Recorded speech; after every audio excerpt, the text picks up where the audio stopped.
vous avez envie d'intervenir, n'hésitez pas, il y a un micro qu'on a mis ici pour se le faire passer. Et voilà, ça peut vraiment être une discussion. Je lance 2-3 questions, puis après, voilà, je vous laisse prendre la parole et demander à Hassan. Ton film, il y a vraiment, on sent qu'il est construit sur le long cours. Les plans, ils sont très longs, il y a quelque chose comme ça qui se dépose. T'es là, on a l'impression que vous êtes là jour et nuit, enfin surtout la nuit, presque, ou en tout cas le matin très tôt. Et il y a aussi à un moment donné, on voit les journalistes qui viennent juste une petite journée à Hamou, ils disent ah oui, eux ils viennent juste une journée. Et du coup, ma question elle est très basique, mais de combien de temps tu as eu besoin pour installer tout ça et pour faire ce film avec eux, avec ces personnages? J'espère que vous n'avez pas trop dormi. Pour répondre à ta question, il y a le temps aussi de la préparation du film qui est aussi un temps conséquent. Je ne vais pas aller directement parler du moment de tournage, mais le film a mis du temps à mûrir un peu dans ma tête. Et ça commence avec l'envie de faire un film avec des ouvriers en Algérie. Et donc j'ai visité quelques usines avant, usines de tabac, et puis d'autres. C'était comme un repérage, mais à long terme. Ce que je savais, c'est que j'avais envie de faire un film avec des ouvriers dans un lieu clos. Après mes premiers courts-métrages, c'était un peu voilà, le fil conducteur. Donc, il se trouve que j'ai grandi dans un quartier qui est vraiment pas loin des abattoirs, qui s'appelle Kouba. Et dans l'imaginaire d'Alger, ces abattoirs sont très très importants. C'est situé pratiquement au centre-ville, en périphérie du centre-ville, dans un endroit qui rassemble énormément de manufactures, d'usines, et autour d'un oued qui s'appelle l'oued Knis. Et donc l'oued en question, autour s'est construit plein d'usines, de manufactures, de choses comme ça depuis l'époque coloniale. Et après, ça a perduré après l'indépendance. Et donc, et comme le quartier est en complète réurbanisation, il y avait des rumeurs à l'époque qui couraient, qui disaient que les abattoirs allaient être détruits pour laisser place à l'Assemblée nationale, la nouvelle Assemblée nationale. Donc c'est quelque chose qui a encore plus précipité mon envie d'y aller, d'aller regarder ce qui se passe à l'intérieur. Et donc j'y suis allé un soir et c'est comme un choc visuel d'abord et sonore en même temps. La musique raï est très prégnante dans le film et aussi dans les abattoirs. Et puis ces taches de lumière un peu partout qui m'ont fait penser à des vieux films américains des années 70. Et ensuite, il y a eu toute l'étape de production, de chercher un producteur qui va suivre sur un projet pareil. Et donc j'ai mis aussi un peu de temps à trouver. J'ai travaillé avec Nariman, ma productrice avec qui j'ai fait aussi mon dernier film. Et ensuite, il y a eu le temps de travail, le temps de tournage. Parce qu'il s'est passé à peu près, je crois, 2 ans entre le moment où j'ai l'idée de faire ce film et le tournage. Et entre-temps, il faut se nourrir. Donc j'ai été assistant réalisateur sur des fictions, sur des documentaires, sur des choses comme ça. Et ce qui m'a permis aussi de réfléchir le film.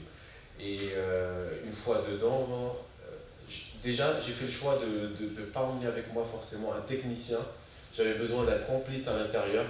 Et donc j'ai trouvé Jamal Kalkal, un ami réalisateur documentariste, qui a tout de suite accepté. Parce que l'idée, c'était pas d'être dans l'efficacité, de se dire allez, on tourne 8 heures par jour, pendant 15 jours. J'ai eu la chance de rester un long moment à l'intérieur.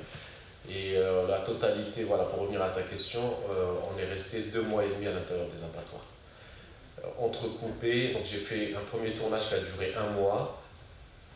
Et c'est un peu un tournage repérage en même temps. J'ai pas fait beaucoup de repérage, c'est-à-dire une fois que j'ai senti le pouls de ces abattoirs et le potentiel humain qu'il pouvait y avoir à l'intérieur, je me dis que il faut foncer, faut y aller et pas du tout prendre des notes, parce que quelles notes on va prendre à l'intérieur? Ce qui se raconte aujourd'hui ne se racontera pas forcément après-demain. Donc j'ai senti qu'il y avait quelque chose à faire.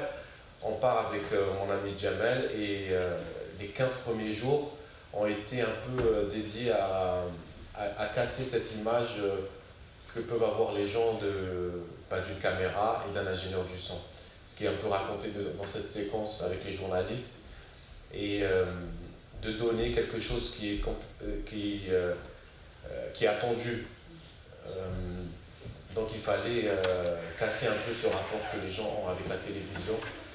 Et par exemple, quand on nous disait, vous êtes là, parce que tout le monde nous posait cette question, vous êtes quelle chaîne de télé?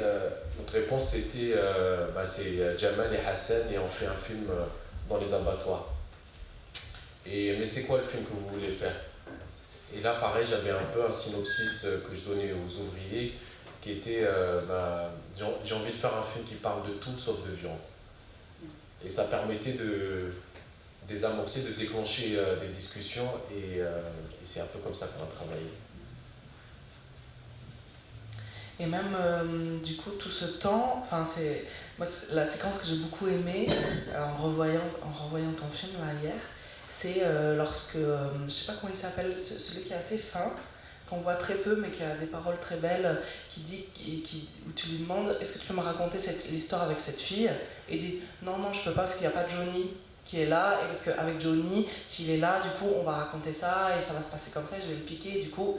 Et il y a vraiment à ce moment-là, et il y a plein d'autres petits moments où à la fin, où Amou, tu lui poses la question du titre du film, où on sent que la mise en scène, elle est partagée, quoi, comme si vous étiez en train de faire un film collectif.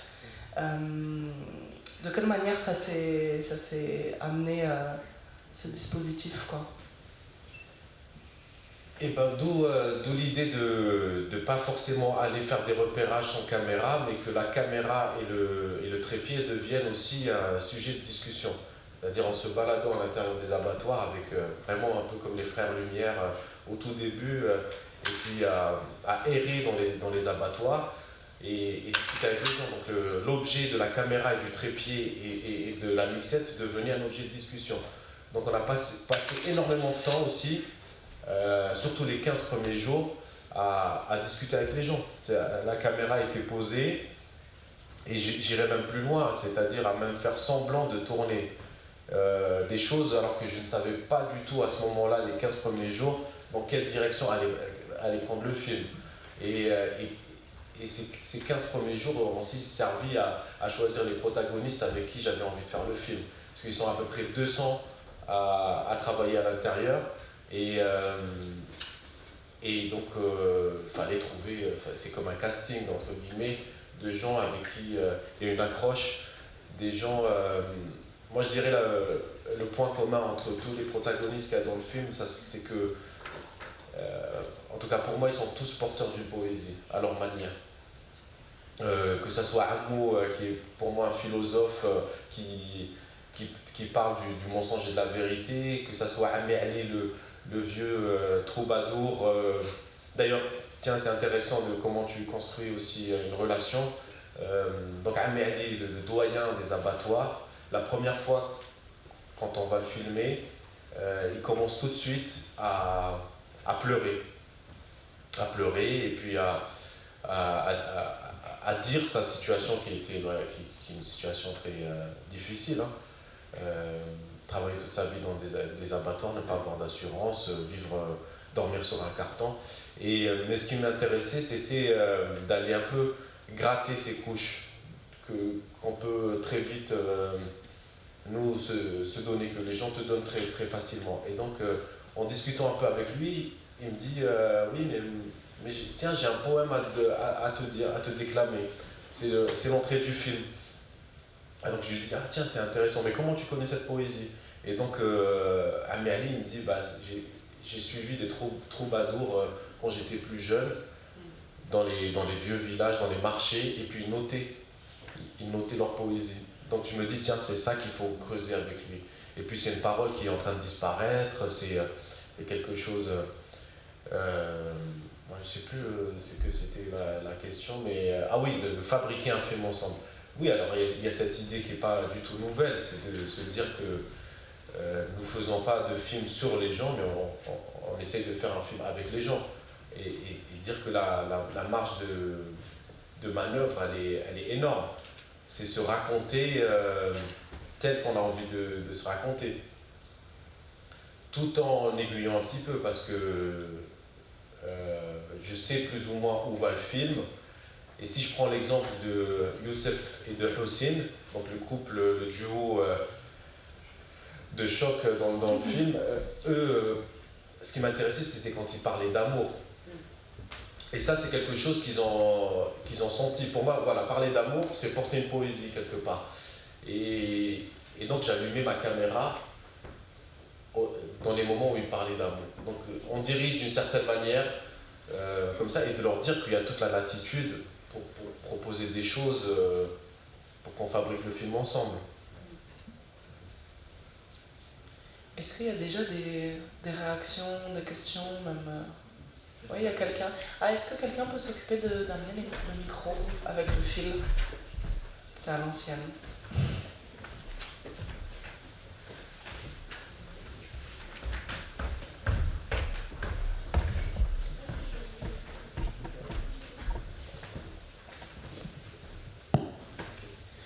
Bonjour. Du coup, votre film il fonctionne un peu avec un certain rapport à la France dans le discours, ou enfin, le pays est évoqué plusieurs fois en fait. Et du coup, je me demande à qui s'adresse le film. Est-ce que vous l'avez fait en vous disant je vais ramener une parole d'Algérie aux Français, ou je vais donner aux Algériens à voir ce qu'eux-mêmes disent sur un autre pays? Plus globalement, la question, vous pensez à qui va voir le film quand vous faites un documentaire pour savoir qui va le recevoir? Alors, j'ai pas du tout réfléchi le film par rapport à la France, et je crois pas que ça soit très prégnant dans le film. Hein. C'est évoqué peut-être 2 fois quand Amour raconte cette histoire, parce que ça fait partie de son histoire à lui. Ça fait partie de l'histoire de l'endroit qui a été construit à l'époque coloniale, donc c'est fin 19e, mais j'ai pas du tout... et par exemple, Youssef et Hossein ne parlent pas de la France spécifiquement. Quand Youssef dit qu'il a envie de partir, c'est pas tant la France qu'il vise, hein, c'est peut-être la Suède, l'Angleterre ou d'autres pays, c'est une envie de partir. Donc ensuite, ta deuxième question par rapport à qui s'adresse le film, c'est une question que je me pose surtout au montage, mais pas forcément quand je suis en train de tourner. Quand je tourne, j'essaie de faire des images, plus dans un travail vraiment d'ouvrier, un peu comme eux, où on travaille des images, on travaille un récit, et on laisse de côté ses références, toute la partie intellectuelle. Et ensuite, quand on fabrique un film, là, pour le coup, vient la question de... Pas à qui s'adresse le film, c'est pas une question, je ne me la pose jamais, mais comment je m'adresse aux gens. C'est plus comme ça que j'essaie de faire le montage, plutôt que de... Alors c'est marrant, ça me fait rappeler une petite anecdote, hein, mais qui peut peut-être répondre à ta question. C'est mes premiers courts-métrages. Cet après-midi, vous verrez des extraits, et qui vont un peu des fois dans on frôle l'expérimental des fois. Et puis ma sœur me dit un jour, au bout du 3e court-métrage, elle me dit Hassan, c'est quand que tu vas faire des films que notre tante Halima peut comprendre? Donc, et je crois que j'ai cette idée en tête de cette tante-là qui pourrait regarder le film, tu vois. Donc, mais je ne pense pas à un public cible comme il pourrait y avoir dans certaines télévisions ou dans des documentaires formatés où on se dit tiens on va parler à la tranche 20-40 ans. C'est plus des émotions qu'on essaye de passer à travers les âges, quoi, que c'est pas de frontières ni culturelles, et que je suis content quand le film il voyage en Asie, aux États-Unis, en Afrique, qu'il soit perçu complètement différemment à chaque fois, parce qu'on n'a pas le même bagage. Toi, tu as vu un rapport avec la France.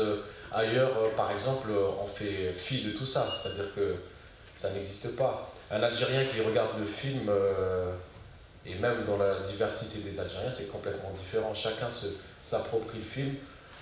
Et c'est aussi l'idée de faire des films comme ça, que ce ne soit pas des films à sens unique, qu'on puisse faire son deuxième film, son deuxième montage par la suite. Il s'adresse à des humains, quoi. Il y a une grande humanité d'ailleurs aussi dans le film et qui participe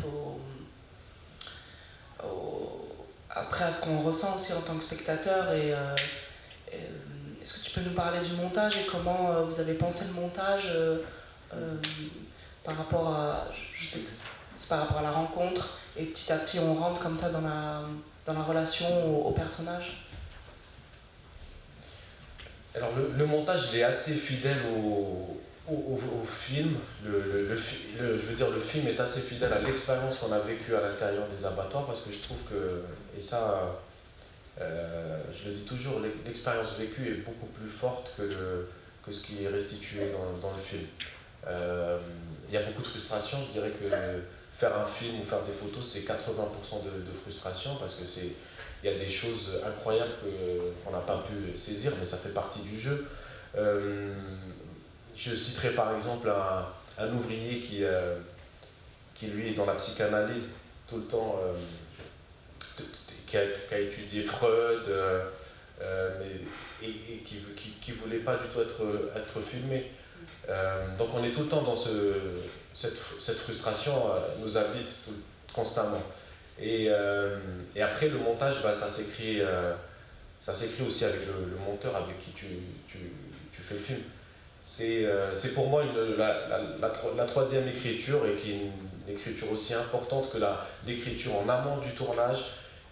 Il y aurait une écriture du tournage avec la caméra et les pistes et les axes qu'on prend, et la dernière écriture qui est celle du récit final. Qu'est-ce qu'on va restituer de tout ça? Parce que j'ai 60 heures de rush, je crois, dans mon souvenir de ce qu'on a tourné à l'intérieur, et avec 60 heures de rush, on pouvait raconter 15 000 films différents. Donc il y a deux ouvriers protagonistes qui étaient dans le film, qu'on a filmé, qui n'ont pas pu exister par la suite. Et donc le début du film où on entre presque par intrusion, où on n'est pas invité à passer encore le seuil de la porte, donc je regarde un peu plus par la fenêtre, des choses un peu plus dérobées, avec des plans plus larges. Et plus le film avance, et plus on rentre dans une intimité. Et jusqu'à cette séquence finale où il y a cette discussion avec Arnaud sur le titre de fabrication du film. Donc, et par contre, c'est des temps de montage qui sont très longs. De questionner les images. Je sais pas, peut-être qu'on a fait un montage qui a duré 3-4 mois. J'ai eu la chance d'avoir ce luxe-là, d'être sur des périodes de montage qui sont assez longues. Et voilà.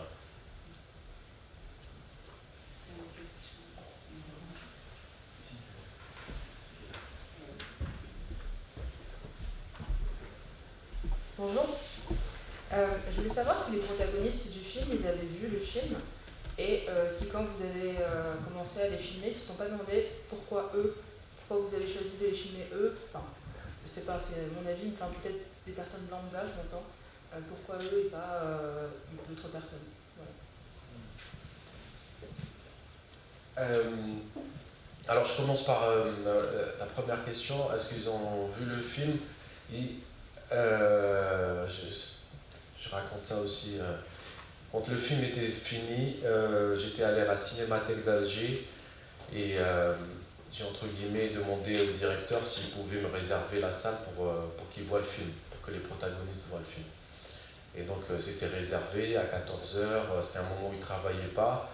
Donc je suis allé les voir en leur disant voilà, on va diffuser le film, vous venez à la Cinémathèque. Et le jour J, donc du jour de la projection, il n'y en a aucun qui est venu. Ils m'ont tous posé un lapin.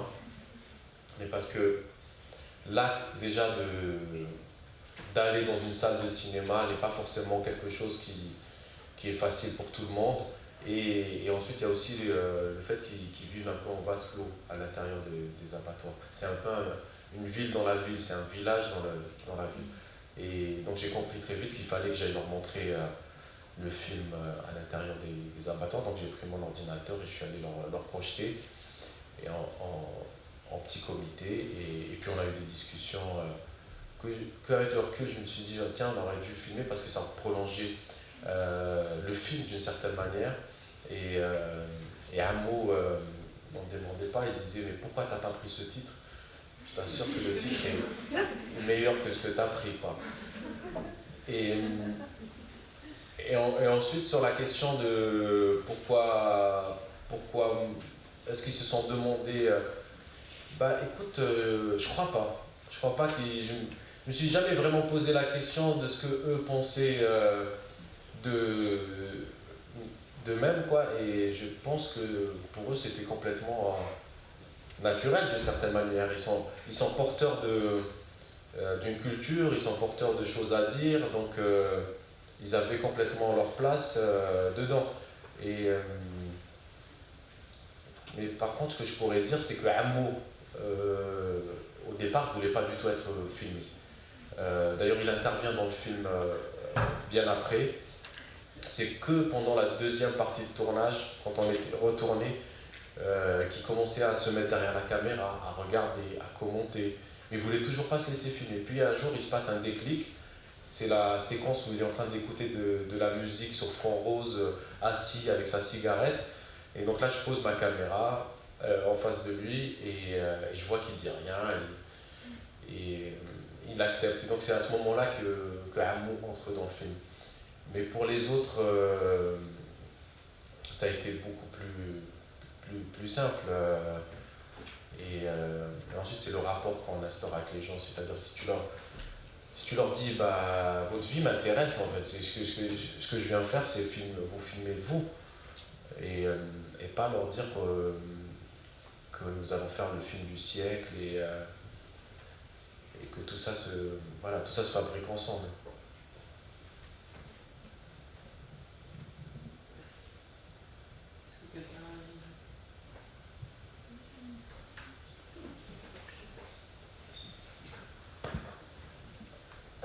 Moi, je trouve ça assez fascinant d'instaurer un lien assez proche avec les personnes. Et je me demandais comment vous... Est-ce que c'est l'équipe de tournage, enfin vous étiez combien dans cette équipe, et est-ce que c'est ça qui renforce cette intimité entre... pour qu'ils vous livrent leur vie ou quoi. Du coup, je me demandais comment vous organisez l'équipe et si c'était une petite équipe ou voilà. Alors, on était deux. Il y avait donc Jamel qui prenait le son et moi j'étais à la caméra. Donc c'était vraiment une équipe de deux, une équipe réduite. Forcément, je crois que le nombre de l'équipe a une incidence sur le tournage. Je pense que si on était 4 à l'intérieur, un chef opérateur, un perchman, là c'est vraiment un film où je voulais aller dans le cœur des abattoirs et puis aller chercher cette poésie qui enfuit en eux. Donc ça fait partie du dispositif.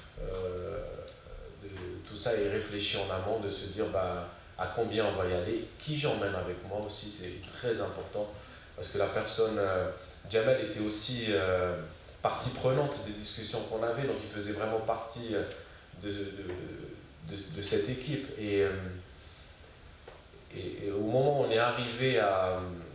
Parce qu'il fallait voir en fait deux mecs qui erraient toute la journée dans les abattoirs, et au bout d'1 mois, je pense qu'on nous prenait pour des fous à l'intérieur. Et ce qui était beau, c'est qu'en fin de journée, donc Youssef aussi nous demandait ce qu'on avait filmé la veille, et nous on leur demandait combien de bêtes ils avaient travaillé la veille. Donc il y avait un échange comme ça, un respect mutuel de cet artisanat, de travail. Et je pense oui, que c'est très important de bien s'entourer quand on va faire un film, de faire aussi un casting de qui on emmène avec nous. Il faut que l'autre aussi avec qui tu es, il soit dans le même rythme, quoi. Le rythme de travail, le rythme de se dire, par exemple, Jamel, je l'avais prévenu dès le départ qu'on allait avoir des journées très longues, très étendues, mais qu'on n'allait pas forcément tourner tout le temps. Donc on pouvait passer 8 heures à l'intérieur des abattoirs et tourner 1 heure. Il y a des journées où on ne tournait pas du tout. Et ça, c'est pas tous les techniciens qui l'acceptent. Parce que c'est pour ça, pour moi, c'était un film important, c'était mon premier long métrage. Et de se dire, tu prends pas quelqu'un, ça aurait très bien pu se passer, hein, parce que je suis pas en train de dire que les techniciens n'auraient pas compris la démarche, ça fait partie aussi du job, hein, quand on est embauché comme chef opérateur ou ingénieur du son, on doit aussi comprendre. Mais là, j'avais besoin de quelque chose de fraternel avec qui j'allais faire le film. Et du coup, ça ressort, je pense, d'une certaine manière, qui tu prends avec toi.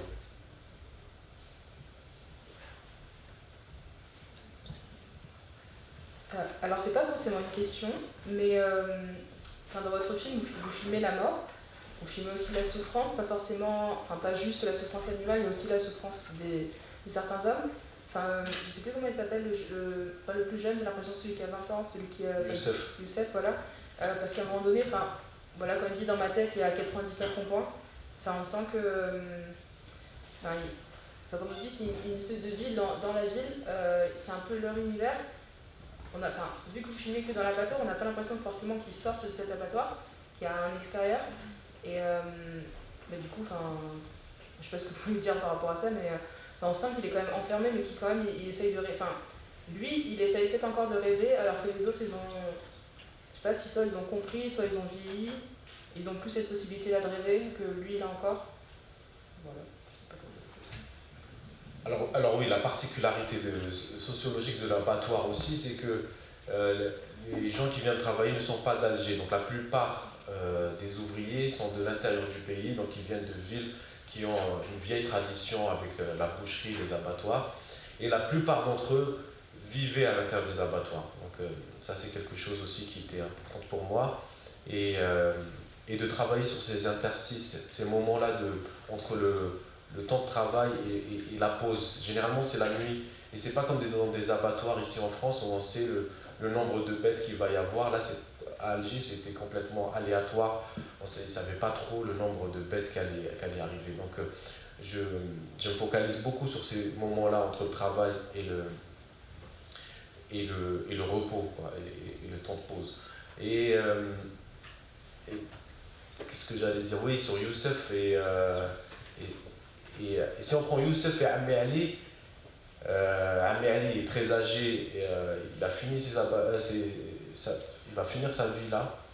Et Youssef qui a 20 ans et qui a encore plein de rêves. Pour moi, même si je ne l'ai pas choisi forcément pour être dans un quota et se dire tiens, il me faut un jeune, il me faut un vieux, mais quand même ça transparaît, il y a quelque chose que on pourrait projeter Youssef plus tard s'il reste dans les abattoirs.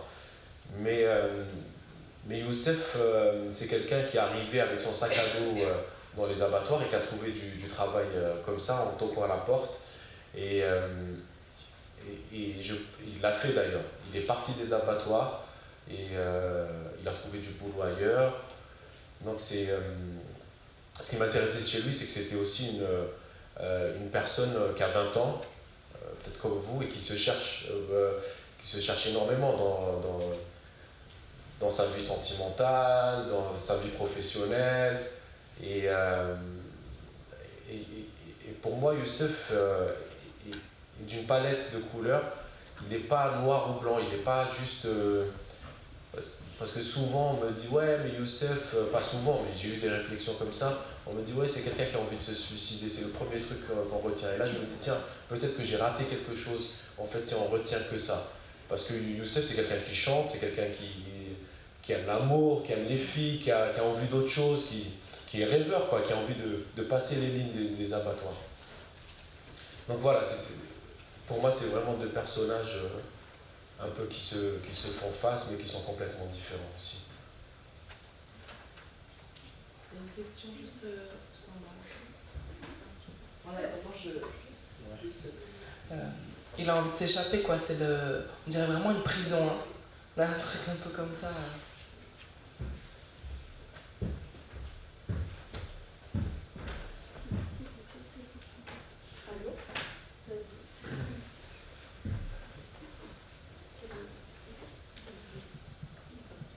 Allô? Ah. Bonjour. Alors comme vous l'avez dit, chaque personne qui regarde ce film, il vient avec un bagage et il a une vision différente. Moi, ce qui m'a vraiment choquée, c'est le contraste entre la mort parfois rebutante, qui choque beaucoup, des gestes dont on n'a pas l'habitude, et la mort, et la vie, pardon. Donc, est-ce que c'est un choix justement de montrer cette mort violente et juste après cette humanité, on va dire, qui transparaît des ouvriers? C'est un choix pour justement nous la montrer, enfin qu'on la voit plus que ce qu'on voit d'habitude. Est-ce que c'est comme ça que vous l'avez pensé? Alors oui, il y avait une idée de départ parce qu'on part toujours avec des pistes de travail. C'était et puis même des synopsis qu'on se crée pour nous-mêmes. Un de mes synopsis, c'était de se dire je vais dans un lieu de carnage, mais je ne vais pas chercher ça. Je ne vais pas chercher la mort, je vais essayer de chercher la vie. Mais en même temps, on ne peut pas faire abstraction de la mort complètement dans un endroit pareil. Donc elle est présente, elle est là. La souffrance animale aussi, elle est là, mais ce n'est pas quelque chose qui d'emblée m'a attiré. C'était de se dire je vais vers l'humain, je vais chercher la poésie dans ce lieu de carnage. C'était ça mon fil conducteur un petit peu pendant tout le film. Parce que des films dans les abattoirs, il y en a eu plein. Il y a le film de Franju, il y a le film de Wiseman, il y en a plein d'autres. Et je ne voulais pas aller questionner le rapport à la mort, mais plutôt le rapport à la vie. C'était ça qui me guidait pendant tout le long. Et peut-être qu'il y a une séquence qui va raconter un peu ça, c'est la séquence où il y a un taureau qui est en train d'agoniser et un homme à côté qui est en train de faire sa revue de presse. Et la caméra est au milieu. Et dans cette séquence-là, il y a la vie, même si elle est dure. Il est en train de lire, c'est complètement cosmique comme moment. Et il y a la mort, il y a la bête qui est en train d'agoniser. Et la caméra entre les deux. Pour moi, cette séquence, alors j'ai eu beaucoup de mal à la mettre, hein, parce qu'on s'est posé beaucoup de questions, parce que ce n'était pas non plus l'idée du film d'aller questionner la souffrance animale. Je voulais vraiment que ça soit quelque chose dans le fond, mais pas au premier plan. Et là, il se trouve que je décide de la mettre au premier plan pour aussi confronter les gens à cette dure réalité, quoi. Voilà, je ne sais pas si j'ai répondu, mais vas-y. Oui, moi j'allais dire que c'était pas la scène qui m'a la plus choquée. Moi, la scène qui m'a le plus choquée, c'est quand il y a le match de foot derrière, et qu'en fait, un homme vient couper le pied de la bête. Et ça, par contre, ça m'a, par rapport à tout le reste, même le sang, même, c'est ça vraiment qui m'a choquée, de voir cette différence et enfin, le pied qui craque, quoi. Enfin, je veux dire, pour moi, c'était le plus horrible en fait. Et moi, je vais te poser une question, tu es végétarienne? Ah, pas du tout.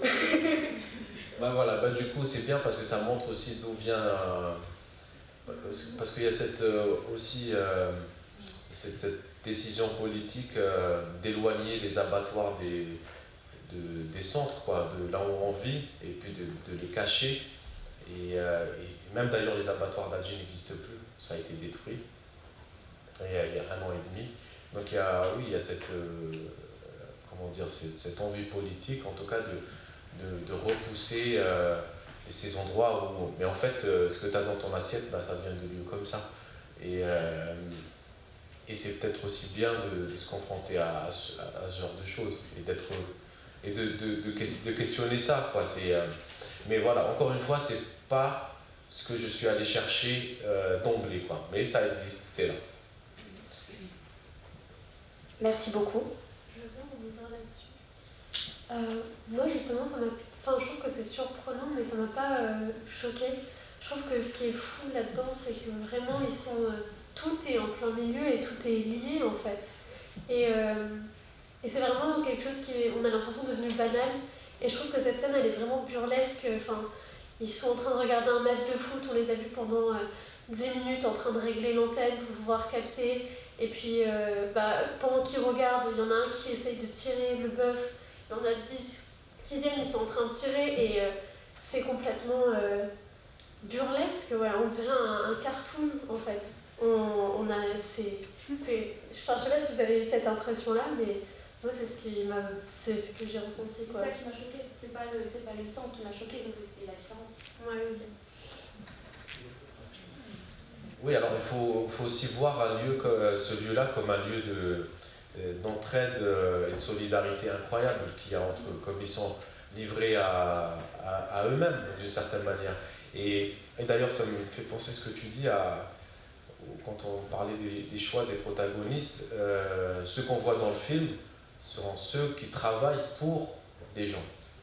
Et généralement, ce sont des grossistes qui sont pétés de thunes et qui arrivent avec leur gros 4x4. Et ces gens-là, je ne pouvais pas les filmer, ils ne m'intéressaient pas, ils n'étaient pas porteurs de poésie. Voilà. Et donc, c'est les prolétaires qu'on voit dans le film. C'est les gens qui travaillent pour... Et donc, il y a une extrême solidarité entre eux. C'est quelque chose ce qui n'empêche pas qu'ils ont des divergences des fois entre une région et une autre, ou des choses comme ça. Et peut-être cette séquence, elle raconte un peu ça, cette idée de solidarité dans un milieu dur.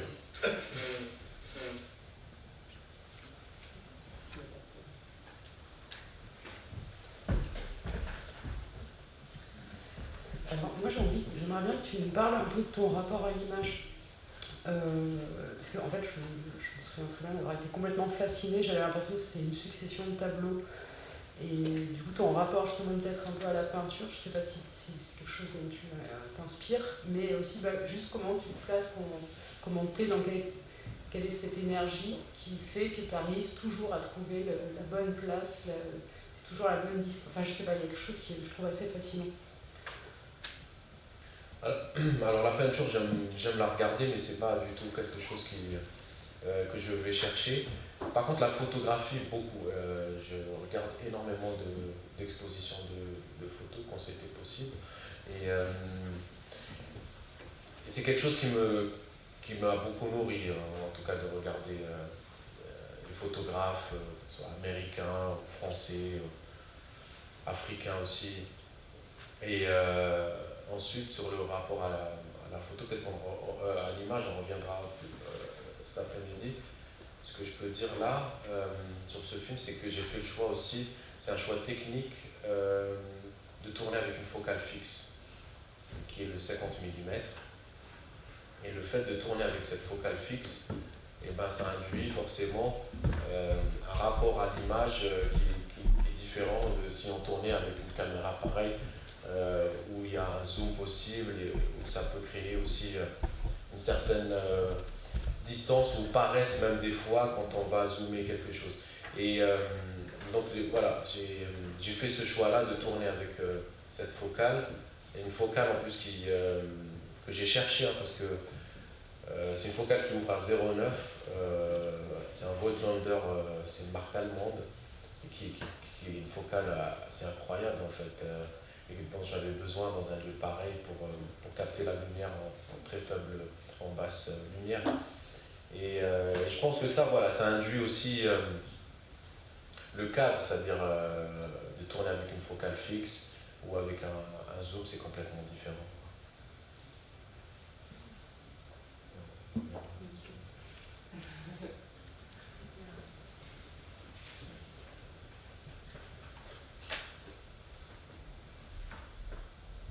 Allez-y, hein, franchement, je suis là pour ça, vos techniques.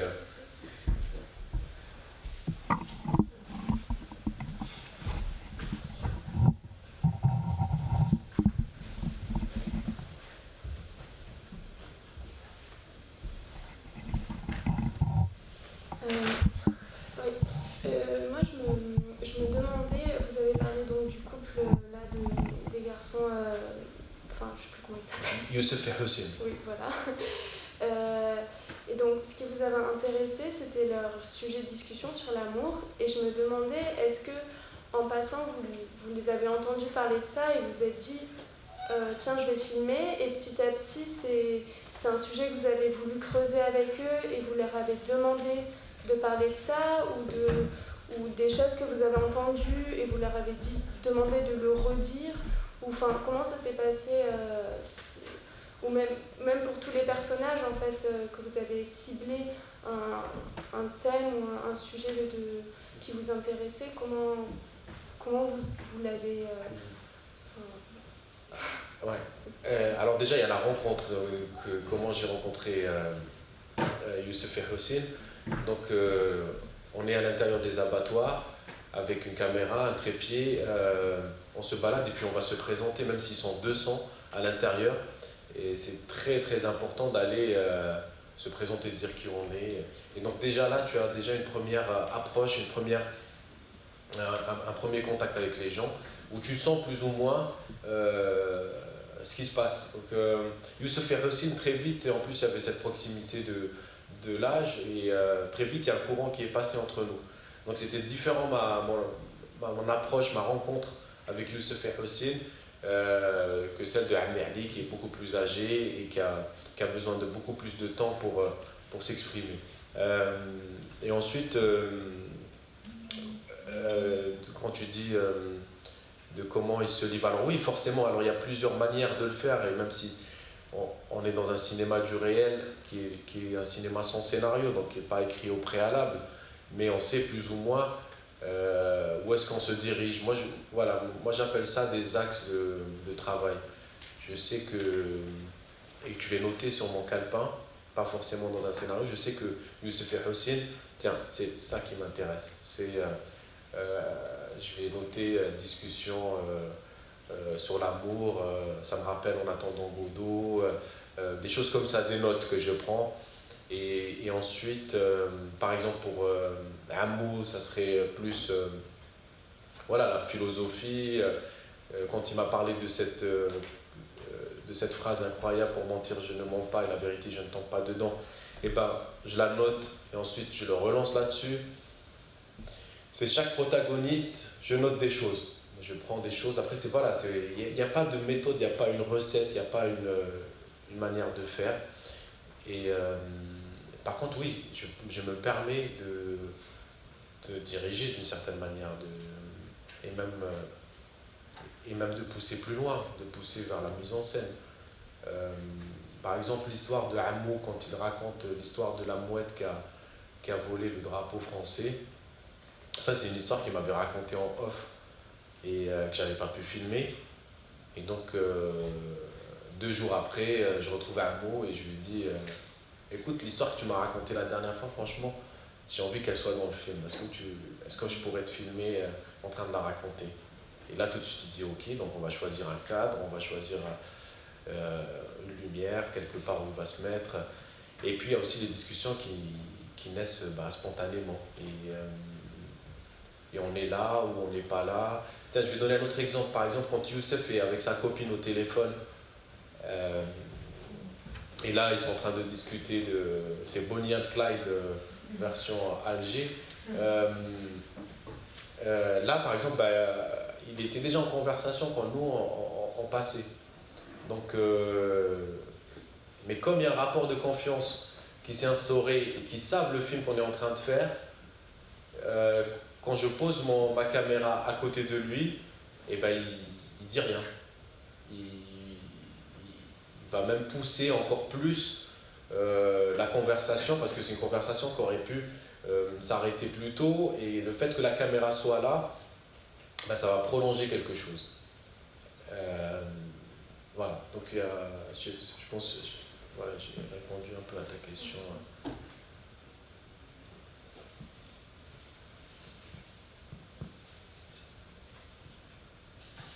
Est-ce qu'il y a encore une dernière question avant qu'on se quitte pour déjeuner?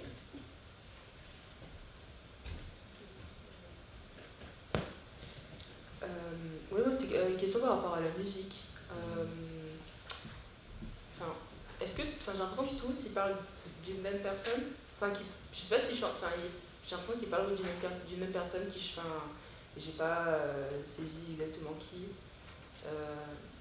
Si vous pouvez m'éclairer dessus. Alors le style de musique qui est écouté dans les abattoirs et qui est prégnant dans le film, c'est la musique raï.